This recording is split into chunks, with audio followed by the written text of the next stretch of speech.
Ya, Assalamualaikum warahmatullahi wabarakatuh. Salam sejahtera buat kita semua yang kami hormati Bapak Menteri Kesehatan, Bapak Wamen Keuangan, dan Kepala BNPB diwakili Prof. Wiku, serta teman-teman media cetak, media elektronik.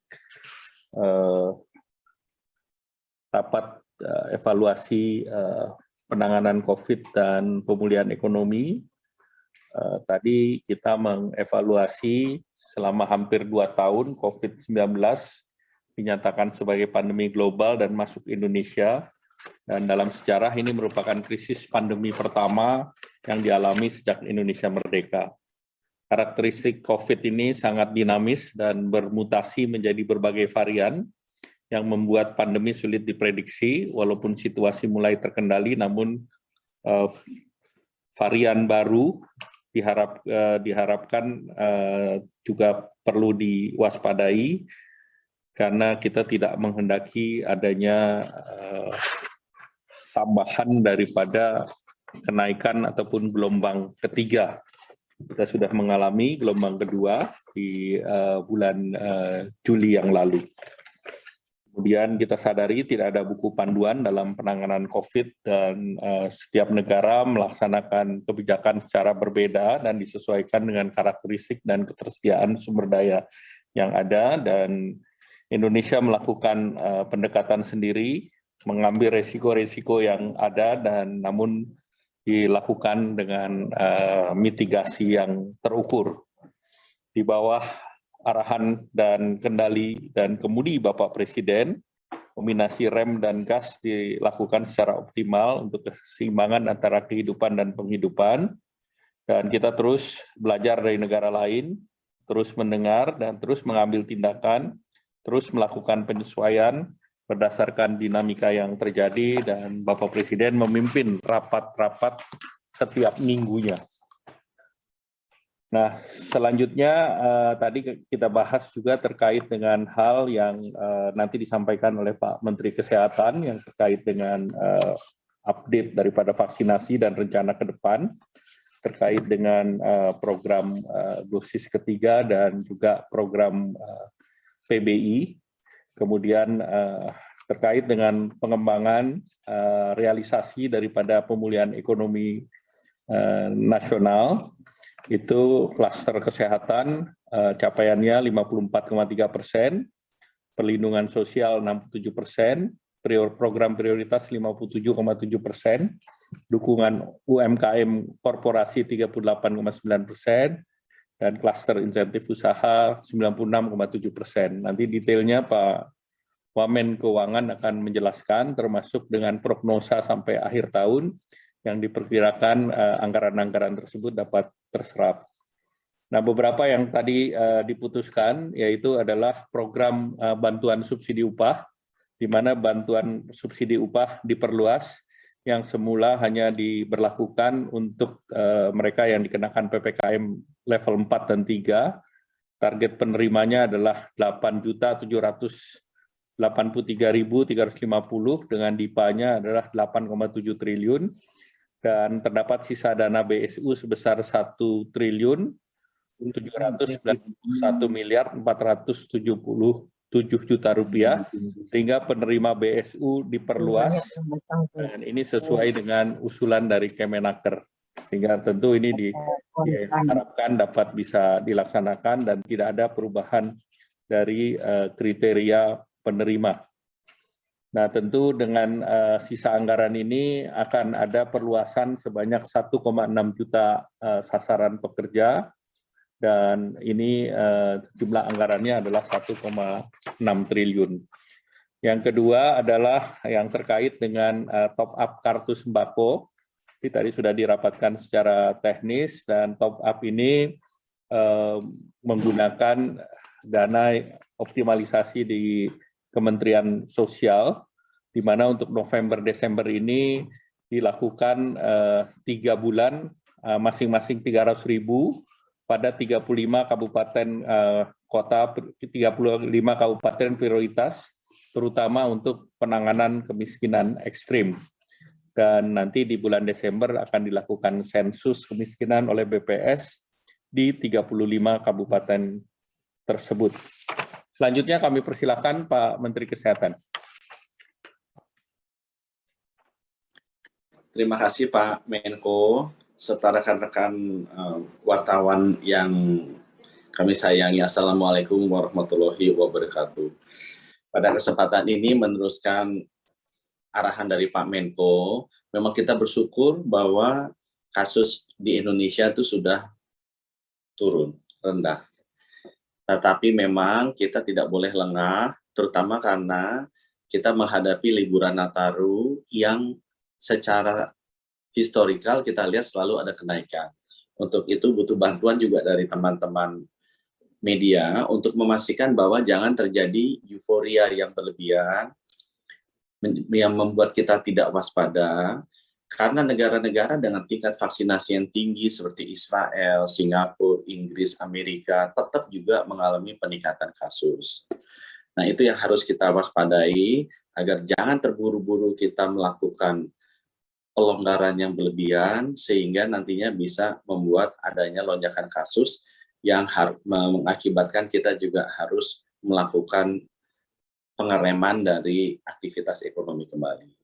Nah, untuk itu apa yang sudah dipersiapkan oleh Kementerian Kesehatan dalam menghadapi Nataru ini ke depannya, agar kita benar-benar siap menghadapinya, salah satunya saya bisa sampaikan adalah dari sisi vaksinasi. Vaksinasi akan kita percepat, sampai hari ini sudah dicapai 184 juta dosis vaksinasi. Untuk suntikan dosis pertama sudah 114 juta rakyat Indonesia yang menerima suntikan pertama, atau 54,85% dari target populasi yang 208 juta, dan sudah lengkap menerima 2 dosis suntikan adalah 68,88 juta orang atau 33%. Vaksinasi juga sudah mencapai angka tertinggi, hariannya tanggal 21 Oktober sebanyak 2,34 juta suntik per hari. Dan kita sudah mencapai di atas 2 juta sesuai dengan arahan Bapak Presiden. Dalam 2 minggu terakhir sudah ada 7 hari kita lebih dari 2 juta.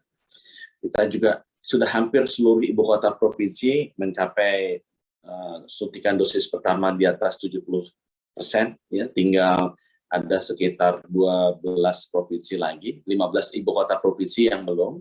Nah, arahan dari Bapak Presiden kemarin diminta agar secepat mungkin semua provinsi mencapai angka 60% dosis pertama di bulan November dan 70% dosis pertama di bulan Desember. Nah, itu yang sekarang sedang kami kejar agar seluruh provinsi secara merata bisa mencapai 60% dosis pertama di bulan November dan 70% dosis pertama di bulan Desember. Dengan adanya laju vaksinasi seperti sekarang, diperkirakan di akhir tahun bisa dicapai sekitar 290 juta dosis yang disuntikan ke seluruh rakyat kita, dan untuk orang yang mendapatkan dosis pertama diperkirakan akan mencapai 168 juta orang atau 80% dari target yang 208 juta orang, dan yang diperkirakan di akhir Desember yang akan mendapatkan 2 dosis atau vaksinasi lengkap sekitar 123 juta orang atau 59% dari total target populasinya kita. Kita sampaikan juga bahwa stok yang ada sekarang sudah ada 244 juta dosis vaksin yang sudah didistribusikan ke daerah-daerah sekitar 230 jutaan dosis, yang sudah disuntikan 180 jutaan, jadi masih ada 50 juta stok lagi yang ada di provinsi dan kabupaten kota. Diharapkan sampai akhir tahun kita bisa menerima antara 428 sampai 448 juta dosis yang cukup untuk disuntikan 2 dosis kepada 208 juta rakyat Indonesia. Itu langkah pertama yang kami lakukan untuk vaksinasi, dan tadi juga sudah dibahas dengan rapat dengan Pak Menko mengenai rencana tahun depan. Jadi tahun depan rencananya memang kita akan memberikan booster, dan boosternya ini sekarang sedang dikaji oleh lembaga penelitian bekerja sama dengan ITAGI untuk melihat kombinasi mana yang paling baik antara Sinovac boosternya Sinovac, atau Sinovac AstraZeneca, atau Sinovac dan Pfizer. Demikian juga dengan AstraZeneca yang ketiga AstraZeneca, atau yang ketiga Sinovac dan Pfizer. Nah, itu penelitian ini sedang berjalan, diharapkan di akhir tahun bisa selesai, sehingga bisa menjadi basis dalam kita mengambil kebijakan untuk kedepannya. Dan sama dengan negara-negara lain yang sudah melakukan suntikan booster, ada 7 negara yang sudah melakukan, dan juga sesuai dengan saran WHO, ini akan diberikan ke kalangan masyarakat yang beresiko tinggi dan yang juga mengalami defisiensi imunitas, yaitu yang berisiko tinggi adalah nakes dan lansia, yang nakesnya sudah jalan, sedangkan masyarakat yang masuk ke dalam kategori terganggu imunitasnya adalah masyarakat yang terkena HIV dan juga cancer. Tadi juga oleh Pak Menko juga sudah dikaji mengenai pemberian vaksin untuk usia anak-anak. Ya, sudah ada 3 vaksin yang melakukan uji klinis, yaitu Sinovac, Sinopharm, dan Pfizer. Dan diharapkan sampai dengan akhir tahun bisa keluar ketiganya untuk emergency use authorization-nya, dan kita sekarang sedang bekerja sama dengan BPOM juga untuk memastikan bahwa kita bisa mengeluarkan sesegera mungkin sesudah di negara asalnya ketiga vaksin tersebut, Sinovac, Sinopharm, dan Pfizer, bisa digunakan untuk anak-anak usia 5 tahun. Rencananya kalau itu sudah keluar hasil uji klinisnya, kita bisa mulai digunakan di awal tahun depan. Untuk vaksinasi update dari kami demikian, Pak Menko, terima kasih. Menkes selanjutnya kami persilakan Bapak Wamen Keuangan. Terima kasih Pak Menko. Mungkin yang kami hormati teman-teman media yang kami banggakan, mungkin saya ingin mengupdate rincian dari realisasi anggaran pemulihan ekonomi nasional tahun 2021 yang sampai dengan tanggal 22 Oktober akhir minggu lalu. Kalau slide-nya bisa dikeluarkan, yang slide nomor 2. Itu sudah terserap sampai saat ini adalah sekitar 58,3%. 58,3% ini setara dengan 433,91 triliun dari pagu 744,77 triliun rupiah. Ini terbagi dalam 5 klaster seperti biasa dikomunikasikan selama ini, dan untuk update per klasternya bisa dilihat di detailnya. Untuk kesehatan, pagu 214,96 triliun sudah terrealisasi 54,3%, dan saat ini kita sudah menggunakan untuk penggunaan rumah sakit darurat, asrama haji yang di Pademangan, juga untuk paket obat, penebalan PPKM, biaya perawatan pasien untuk 580.000 lebih pasien selama COVID, ketika mungkin teman-teman media ingat bahwa pada saatnya kita kena serangan dari varian Delta, pernah ada 500.000 aktif patient di Indonesia yang kita tangani pada satu hari tertentu. Ini dia yang biaya perawatannya yang kita keluarkan. Lalu insentif tenaga kesehatan, ya, baik pusat maupun daerah, dan juga pengadaan vaksin yang sudah dibayar kira-kira 121 juta dosis yang sekarang terus disuntikan, dan kita juga mendapatkan beberapa juta dosis vaksin yang sifatnya hibah. Jadi bukan hanya yang kita beli, tapi juga ada yang hibah yang disampaikan oleh Bapak Menteri Kesehatan. Ini yang untuk kesehatan totalnya 214, dan ini mungkin akan ada beberapa pergerakan karena untuk biaya perawatan pasien kita sedang menghitung berapa kebutuhan perawatan setelah kemarin kita menangani secara luar biasa ketika kita terkena varian Delta, dan ini akan difinalkan dan kita masukkan ke dalam pen yang tentunya nanti akan ada pergeseran-pergeseran di dalam pen ini. Nanti pada waktunya akan disampaikan kepada media. Ini untuk heads up saja dulu. Untuk perlindungan sosial ada beberapa 186,64 triliun sudah terrealisasi 67%, dan ini on track untuk PKH, kartu sembako, bantuan subsidi tunai, BLT, dana desa, kartu prakerja sudah dinikmati dan diakses oleh 5,9 juta orang. Kuota internet, lalu kemudian subsidi listrik untuk 32,6 juta pelanggan listrik, bantuan subsidi upah saat ini 6,65 juta pekerja, dan bantuan beras juga. Nah, yang khusus untuk bantuan subsidi upah seperti tadi telah disampaikan oleh Bapak Menko, ada sisa anggaran yang kemudian akan digunakan untuk perluasan cakupan penerima bantuan subsidi upah. Jadi akan bertambah penerimanya subsidi upah ini di seluruh Indonesia, sejalan dengan beberapa daerah di Indonesia juga masih mengalami pemulihan setelah terkena varian Delta yang lalu. Kemudian untuk program prioritas ini dijalankan oleh banyak kementerian lembaga. Pagunya 117,9 triliun, realisasinya 57,7%, yang sebelah kanan atas. Utamanya adalah padat karya, kegiatan-kegiatan padat karya untuk kementerian yang dijalankan oleh kementerian dan lembaga.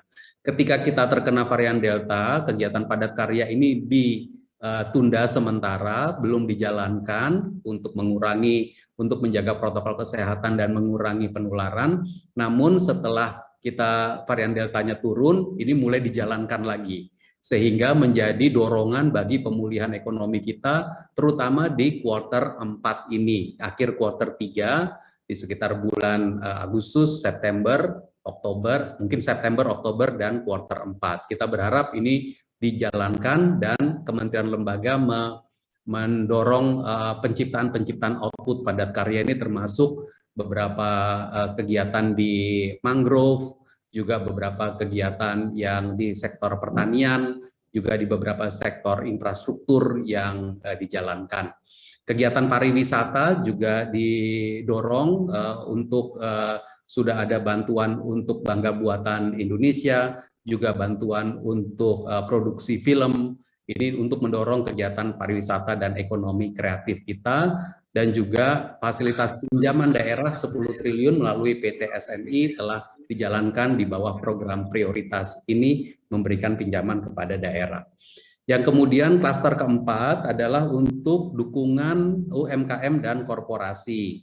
Yang untuk dukungan UMKM dan korporasi ini berbagai macam subsidi kur dan non-kur telah dijalankan. Pagu total dukungan UMKM dan korporasi 162,4 triliun, terserap 38,9%, dan sekarang dengan sudah mulainya pemulihan kita berharap bahwa kegiatan-kegiatan penciptaan kredit baru akan lebih cepat.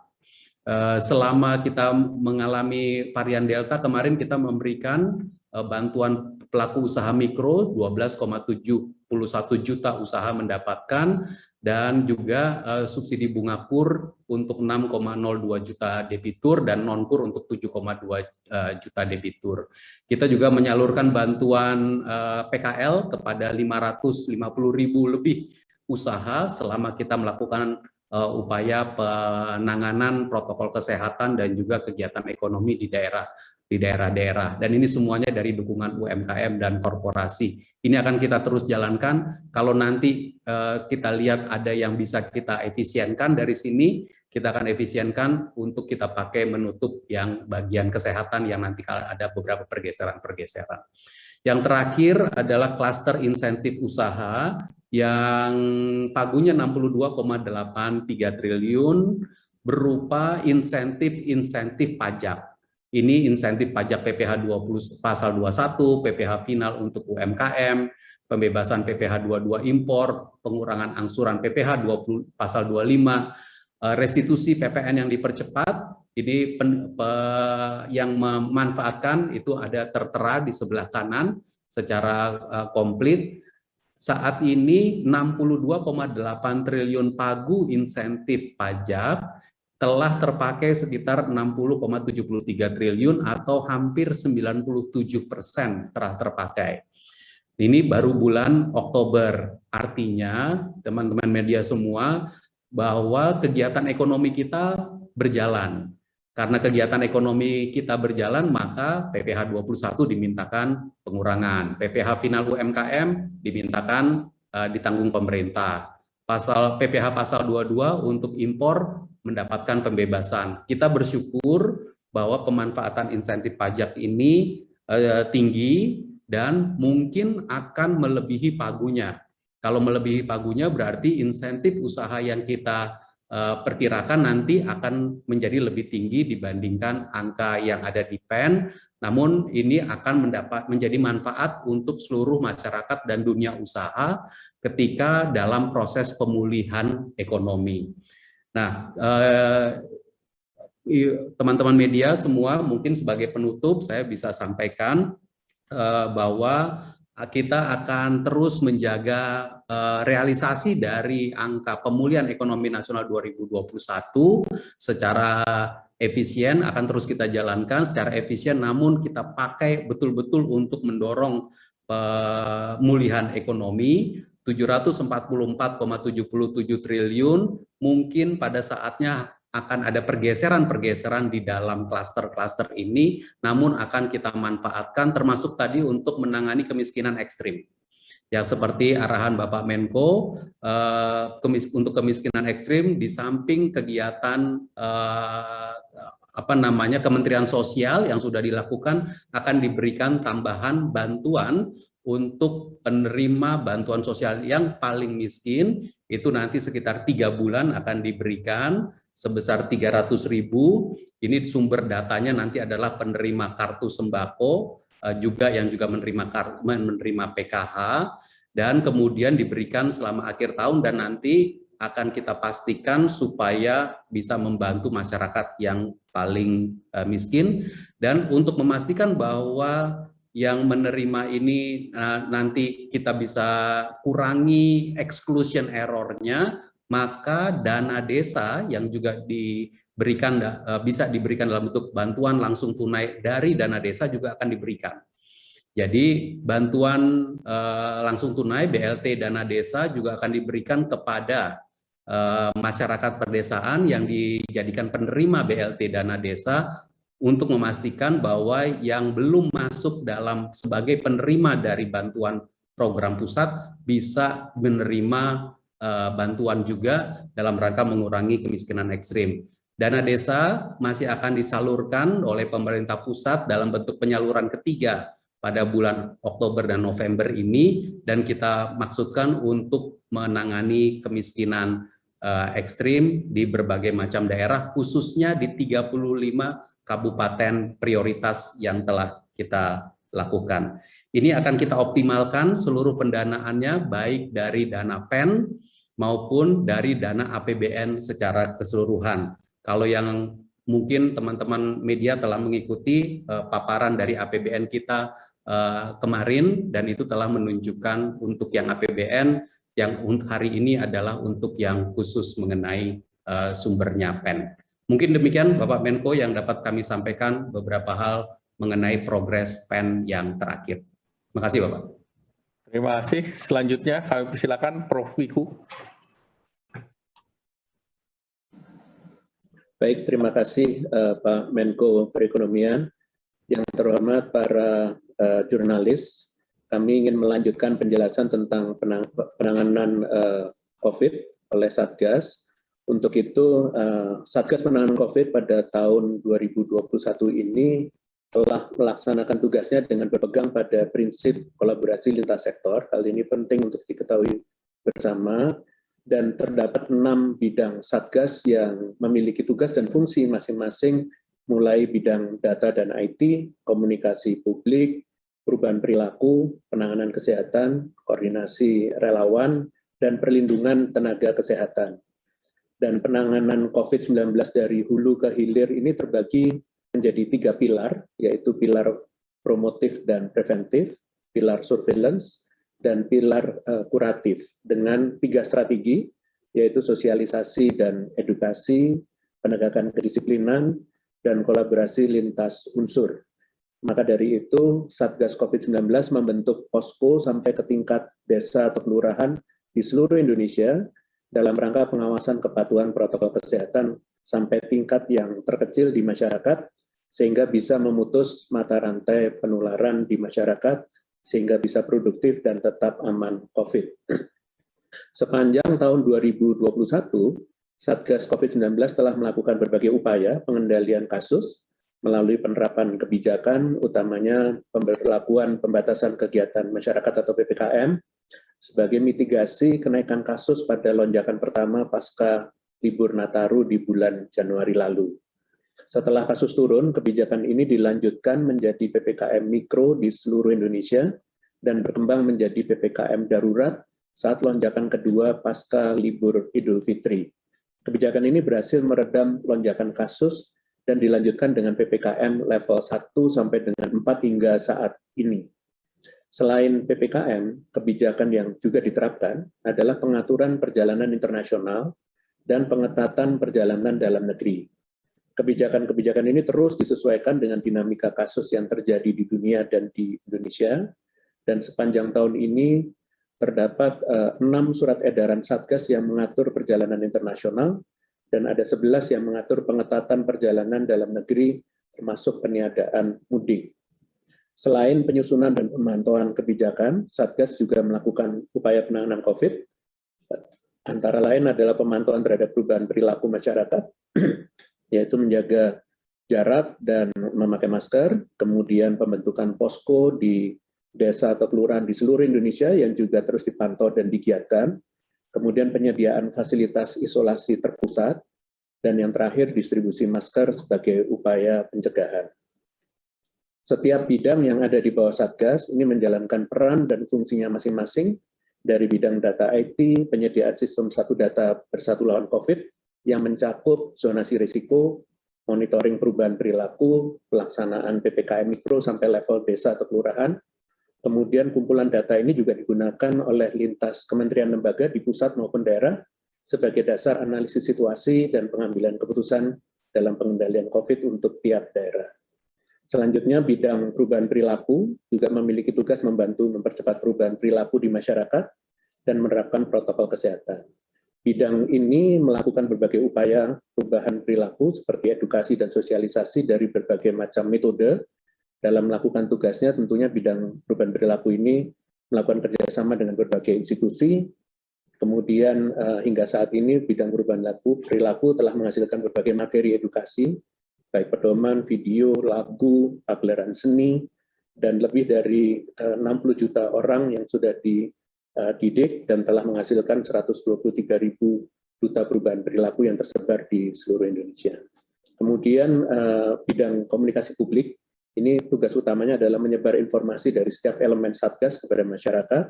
Sudah ada 13 stasiun televisi yang bekerja sama, 18 media cetak, 24 media online hingga radio dan media luar ruangan, serta 3.000 jurnalis yang telah berkolaborasi. Terima kasih selama ini didukung dengan bidang komunikasi publik. Kolaborasi ini telah menghasilkan total 38.000 berita pada berbagai media cyber, media cetak, TV, dan radio.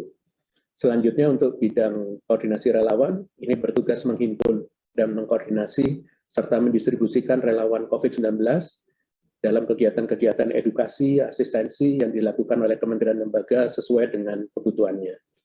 Dan untuk bidang penanganan kesehatan, perlindungan tenaga kesehatan, ini juga Kementerian Kesehatan dalam melaksanakan upaya surveillance, yaitu testing, tracing, dan treatment, serta perlindungan terhadap nakes.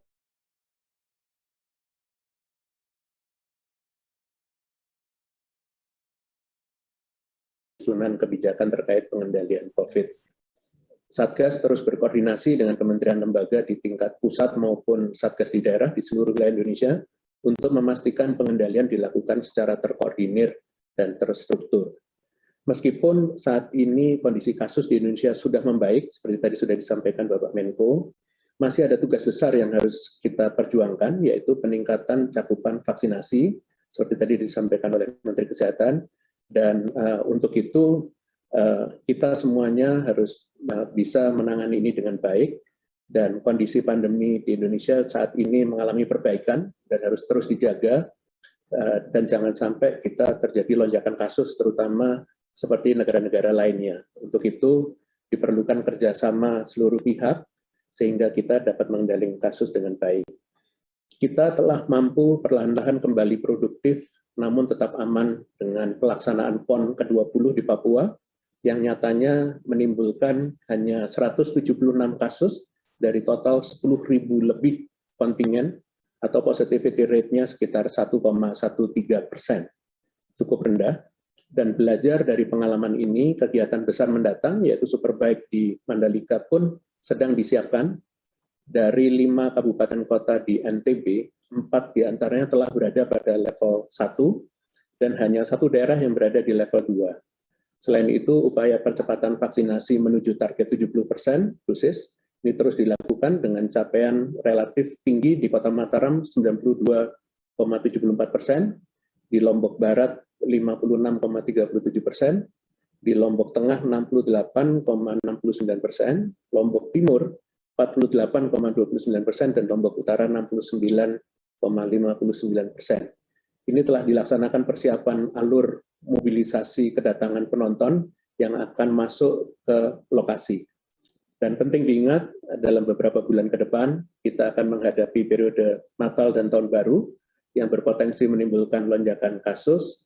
Oleh karena itu, keberhasilan Indonesia dalam mengendalikan mobilitas ini merupakan indikator yang sangat penting untuk memastikan kasus COVID-19 terus dikendalikan sehingga cita-cita masyarakat Indonesia yang produktif dan aman COVID ini dapat tercapai. Ingat bahwa ketangguhan kita sebagai bangsa akan terbukti kalau kita berhasil memasuki tahun 2022 tanpa adanya lonjakan kasus. Demikian, terima kasih. Selanjutnya kami kembalikan kepada Bapak Menko Perekonomian. Terima kasih, Prof. Wiku. Selanjutnya, silakan ada beberapa pertanyaan yang dari teman-teman media yang mungkin sudah didistribusikan. Saya akan merespons beberapa pertanyaan. Yang pertama yang dari Liputan 6, dari Mbak Tira, terkait dengan keberhasilan penanganan ekonomi agar tidak sampai ekonominya terpuruk. Yang pertama, program daripada PEN itu kan menjaga perlindungan sosial, itu menjaga daya beli. Dan juga beberapa di sektor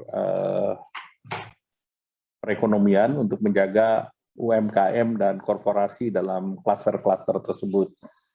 Nah, kita lihat daripada penyaluran kredit di UMKM juga menandakan adanya gerakan daripada sektor usaha kecil dan menengah, di mana jumlah penyaluran kredit sampai bulan Juli udah 1.032 triliun, dan ini dibandingkan keseluruhan sekitar 19% dari total kredit, dan secara bulan Juli tahun lalu dibandingkan Juli tahun ini di sektor ini naik 2%.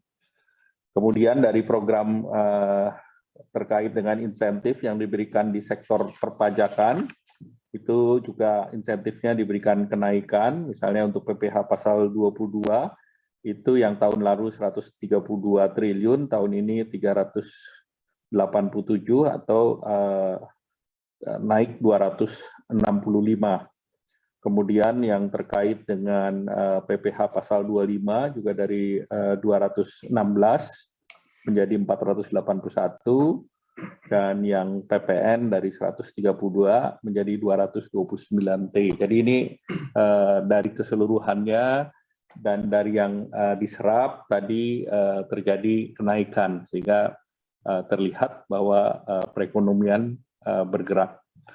Kemudian bantuan UMKM dan PKL apakah efektif serta bantuan KUR dan berapa UMKM yang sudah menerima bantuan tersebut.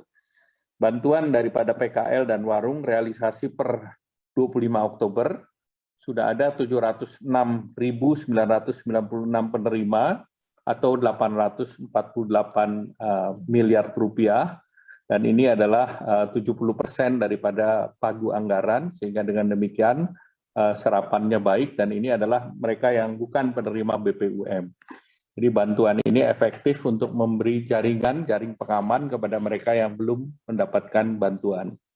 Terkait dengan KUR sendiri, itu realisasi dari pagu dari anggaran yang 285 triliun plafon kredit sudah direalisasikan 224 triliun dan penerimanya 5,98 juta orang. Sehingga ini juga menunjukkan bahwa programnya berjalan.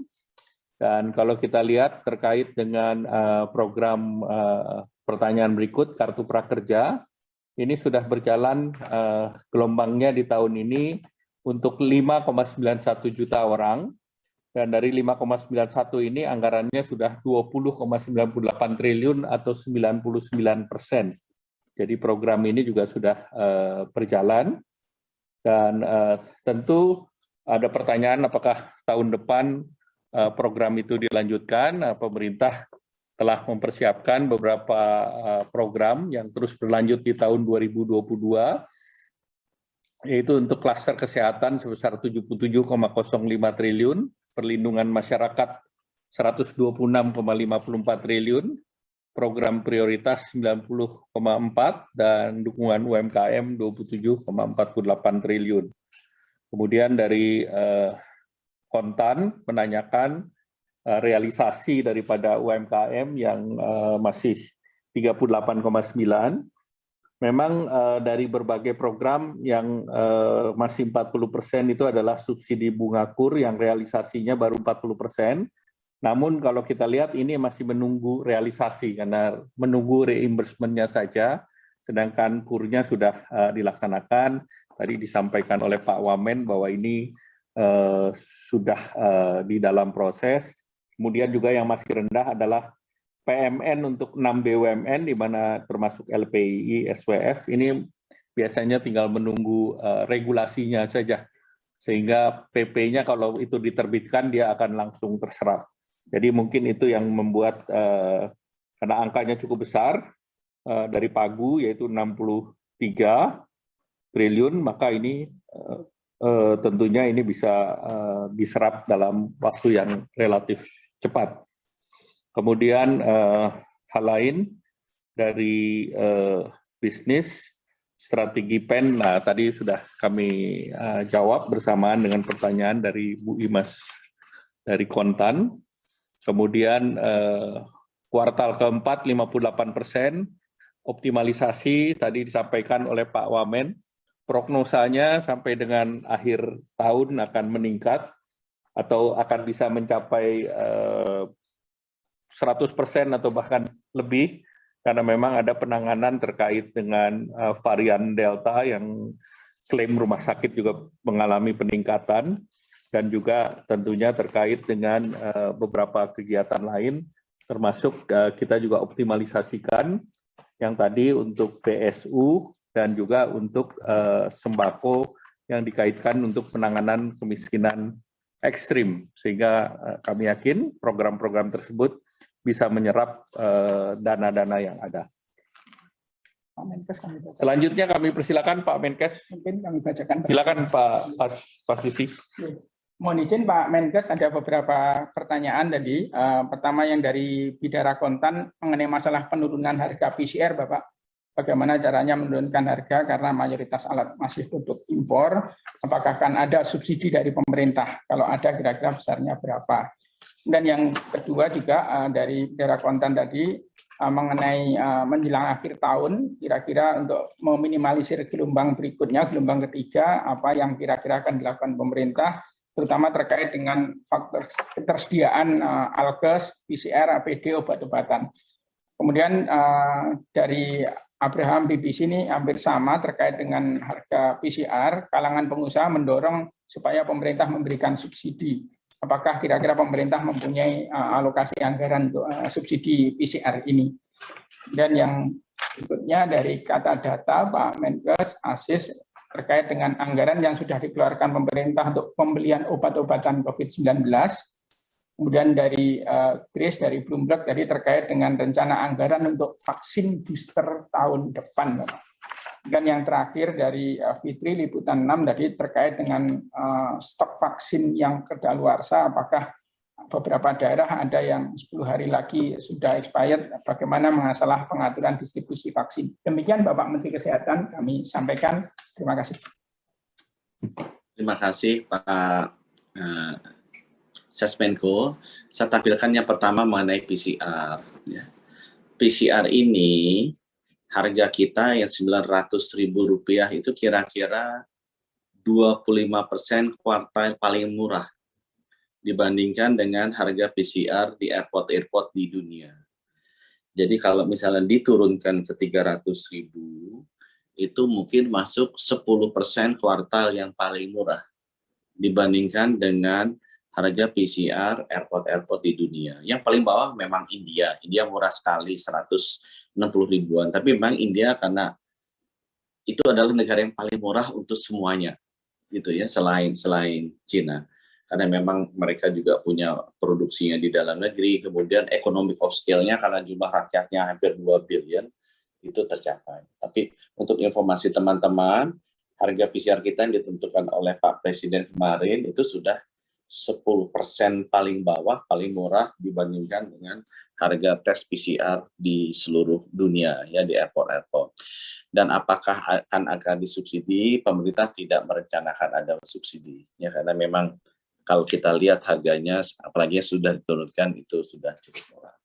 Kemudian terkait antisipasi terhadap Nataru, yang kami ingin tampilkan bahwa strategi menghadapi pandemi itu ada 4. Yang pertama adalah urusan prokes, ya, atau perubahan perilaku atau 3M. Yang kedua adalah strategi deteksi atau surveillance atau 3T, kemudian strategi vaksinasi. 3 strategi ini strategi yang sifatnya ofensif, sifatnya di hulu, dan sebenarnya lebih murah dan lebih efisien dibandingkan dengan strategi keempat, yaitu strategi terapeutik atau perawatan. Itu yang ditanyakan teman-teman PCR, APD, obat-obat. Ini strategi yang sudah telat.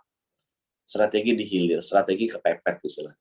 Harusnya kalau kita bisa mengelola dengan baik penanganan pandemi, tidak perlu masuk rumah sakit yang bersangkutan. Harusnya bisa dibikin tetap sehat. Nah, jadi rencana kami konsentrasinya di deteksi, vaksinasi, dan perilaku. Apalagi kondisi kita sudah baik. Kalau bisa, jangan sampai masuk rumah sakit. Itu strategi yang salah, strategi yang telat. Nah, untuk deteksi, kalau kita lihat lonjakan kasus itu terjadi karena ada varian baru. Jadi selanjutnya kita bisa lihat contohnya, ya. Di UK ini vaksinasinya udah di atas 70%-an gitu. Tapi mereka naik juga. Jadi memang strategi vaksinasi aja kalau tidak dibarengi dengan strategi 3T dan 3M, tetap masih bisa bomo.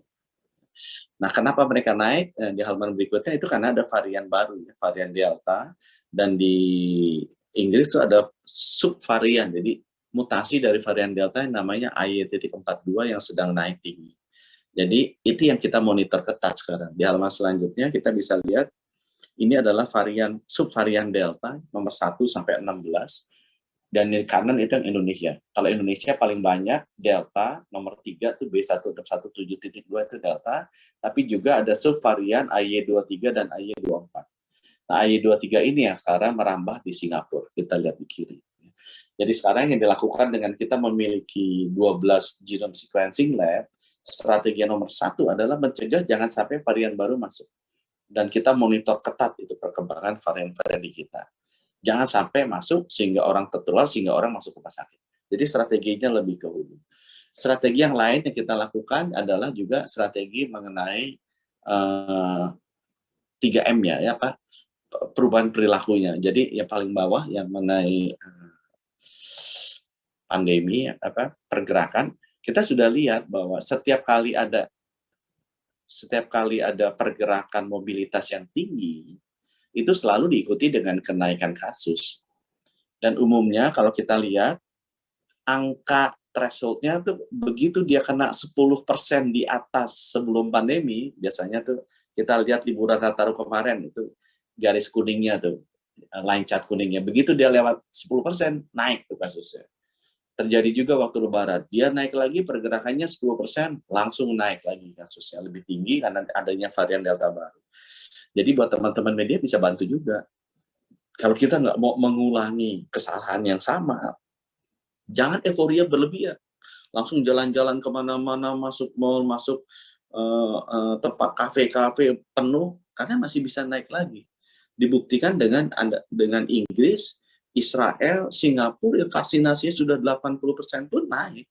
Kalau memang protokol kesehatannya tidak dijalankan. Jadi strategi yang kedua, yang penting juga di hulu, adalah strategi protokol kesehatan, 3M itu tadi.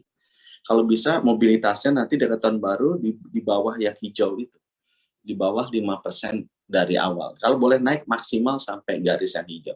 Jangan sampai melewati sampai yang merah, karena pengalaman kita 2 kali, itu sekaligus ada lonjakan. Nah, sedikit mengenai obat-obatan, coba bisa next sedikit. Walaupun ini strategi yang udah telat ya menurut saya, ya, karena kalau udah masuk rumah sakit udah telat. Strategi obat-obatannya, ya kita sudah diskusi lah sama Merck, kemarin saya ke Amerika, untuk molnupiravir ini. Molnupiravir ini obat untuk orang yang ringan, bukan orang yang sudah masuk rumah sakit. Ini diberikan ke orang yang saturasinya masih di atas 95%. Tujuannya kenapa? Tujuannya mencegah 50% dia masuk rumah sakit. Dia bisa mengurangi 50% risiko masuk rumah sakit. Dosisnya 2 kali 800 mg sekitar 40 tablet. Karena sekali sehari dia bisa minum 2 kali 4 tablet. Nah, sekarang yang sudah dilakukan apa di halaman berikutnya? Kita sudah melakukan pendekatan dengan mereka dan juga beberapa pabrik-pabrikan farmasi di seluruh dunia yang sudah diberikan lisensi oleh Merck untuk membeli molnupiravir ini, dan diperkirakan mudah-mudahan Desember nanti bisa datang. Kemudian yang kedua, kita juga sudah sedang dalam proses diskusi dengan Merck kalau bisa kita bikin di dalam negeri, ya, agar kita memiliki ketahanan kesehatan yang lebih baik dari mereka. Kemudian dari Pak Aziz, dari Kata Data, tadi ada pertanyaan mengenai anggaran. Anggaran kalau untuk vaksin itu sekitar 50 triliunan, kita sudah pakai 28,2 triliun, dan kemungkinan nanti ada penghematan karena kita berhasil mendapatkan cukup banyak vaksin yang gratis. Kalau untuk obat-obatan, kita sebenarnya bandel jadi satu sebagai klaim rumah sakit, karena yang diklaim ke pemerintah kan obat-obatan dan layanan kesehatannya dari rumah sakit, yang sudah dikeluarkan itu sekitar 36 triliun. Tapi mungkin itu masih akan bertambah lagi sampai akhir tahun, karena itu itu baru sampai bulan April, April-Mei. Sedangkan kita kan kemarin ada lonjakan di bulan Juli, Agustus. Juni-Juli itu tinggi sekali. Nah, itu belum kita hitung, mungkin akan ada tambahan dari angka 36 triliun yang pernah kita sampaikan tadi. Kemudian mengenai stok vaksin, emang stok vaksin kita berlebih ya, sangat banyak. Kalau bisa di atas dilihatkan stok vaksinnya, teman-teman. Yang stok vaksin di bawah stok vaksin. Di bawah. Ya, berikutnya, next. Jadi, kita sudah terima 248 juta. Dari 248 juta dosis itu, sudah dikirim ke provinsi dan kabupaten kota 237 juta. Sudah disuntikan per hari ini, kalau nggak salah, 184 juta. Jadi, masih ada 53 juta lagi stok di daerah-daerah. Kita monitor expiry date-nya, karena beberapa vaksin yang grant dikasih dari bantuan luar negeri, itu memang expiry date-nya dekat. Yang paling dekat ada yang akhir Oktober AstraZeneca. Itu banyak yang belum disuntikan di Provinsi Yogyakarta. Kita sudah identifikasi, sekarang kita kejar agar Jogja bisa cepat menyuntikkan vaksin itu, dan ada beberapa yang kita salurkan ke daerah-daerah lain kalau memang ternyata Yogyakarta tidak mampu untuk menyuntikkan itu. Begitu Pak Menko, terima kasih. Terima kasih Pak Menkes. Selanjutnya pertanyaan ke Pak Wamenkyu. Silakan Pak Susi. Baik, mohon izin Bapak, ada paling nggak ada 3 besaran yang terkait dengan pertanyaan ke Pak Wamenkyu. Tadi kami kumpulkan jadi satu, beberapa yang terkait dengan pertanyaan dari Lydia dari CNBC. Pertama mengenai insentif yang akan dikurangi di tahun depan karena sudah banyak sektor yang sudah mulai pulih. Kira-kira mohon gambaran sektor apa saja. Kemudian juga banyak pihak yang menyarankan bansos untuk masyarakat miskin harusnya tetap ditambah lagi karena kondisinya makin sulit. Mohon pendapat dari Pak Wamenkyu. Dan yang berikutnya ada banyak pertanyaan, tapi intinya bagaimana strategi Kasatgas PEN ini untuk optimalisasi penyerapan anggaran program PEN, Pak. Kemudian yang terakhir, ini yang terkait dengan pertanyaan yang Perlinsos dari kata data nih, Pak Wamenkyu, mengenai tambahan program Perlinsos untuk masyarakat miskin selama 3 bulan itu seperti apa dan kapan kira-kira akan mulai disalurkan. Kira-kira 3 hal itu Pak Wamenkyu kami persilahkan. Baik, terima kasih teman-teman media. Yang pertama yang terkait dengan sektor, ini pertanyaan yang sangat penting karena ini arah dari pemulihan kita ke depan. Nah, mungkin di dalam 1 minggu ya, 1 nggak sampai 2 minggu lagi kita akan melihat ini publikasi BPS mengenai pertumbuhan ekonomi Indonesia kuartal ketiga, dan di situ nanti akan cukup detail per sektornya, pertumbuhan by sektornya. Nah, kalau yang ditanyakan tadi, kalau pertumbuhan ekonomi yang diperkirakan oleh Kementerian Keuangan, mungkin teman-teman media sudah mengikuti kemarin kita memperkirakan pertumbuhan ekonomi itu di sekitar angka 4,3% untuk kuartal ketiga. Nah, yang terkait dengan sektor mana yang relatif tumbuh lebih cepat? Saya rasa sektor-sektor yang sekarang ini mulai ramai, perdagangan, mungkin retail, restoran, udah kelihatan mulai menggeliat.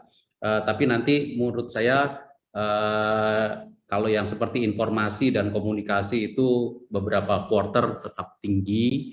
Namun kita lihat nanti angka dari BPS seperti apa. Nah, tentu kita akan melakukan insentif pajak, beberapa akan dilakukan, sudah jelas ya, beberapa insentif pajak seperti kendaraan bermotor, perumahan itu ada jangka waktunya.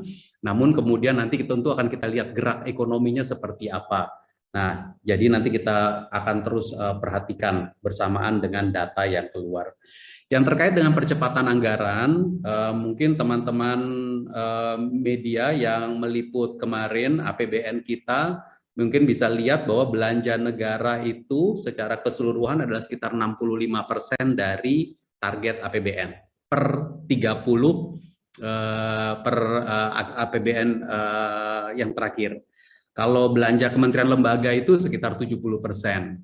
Nah, khusus untuk PEN, tadi dikatakan 58,3%, ini kita melihat bahwa memang beberapa belanja masih akan ada tagihannya, terutama belanja-belanja yang kita perkirakan akan naik karena penanganan varian Delta kita. Nah, ini moga-moga bisa kita selesaikan dan tentu pasti harus kita jalankan.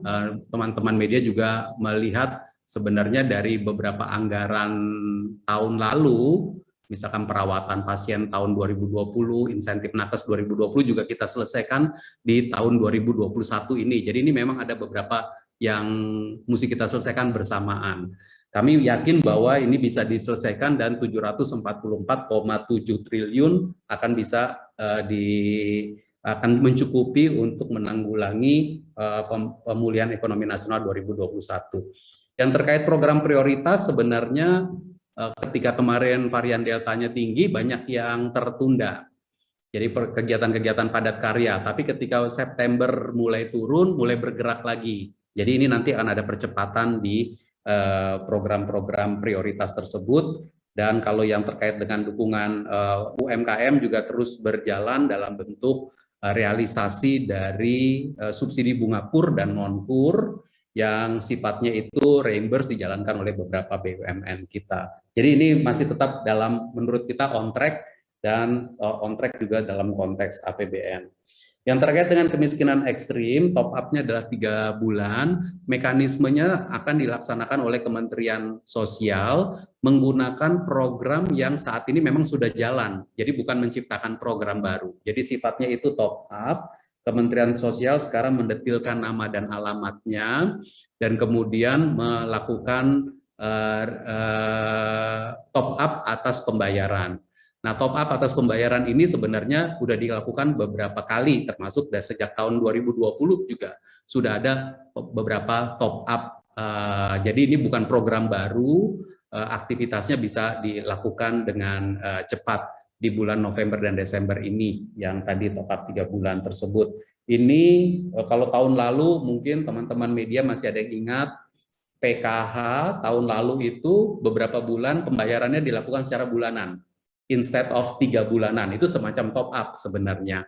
Jadi mungkin kurang lebih nanti seperti ini yang dilakukan oleh Kementerian Sosial, dan sekarang Kementerian Sosial, tadi Pak Sekjen di dalam rapat kita juga sudah melaporkan bahwa akan melakukan finalisasi atas program tersebut. Saya rasa demikian Pak Sesmenko, Pak Menko, beberapa hal yang dapat kami sampaikan. Terima kasih. Terima kasih Pak Wamenkyu, terima kasih Pak Menteri Kesehatan, Pak Prof. Wiku, semuanya tadi sudah dijelaskan, dan terima kasih kepada teman-teman media cetak maupun elektronik. Dan sekali lagi bahwa menghadapi sisa 2 bulan ini menjadi penting untuk kegiatan pemulihan ekonomi dan penyerapan anggaran dioptimalisasikan. Demikian, terima kasih. Wassalamualaikum warahmatullahi wabarakatuh. Salam, terima kasih Pak Menko.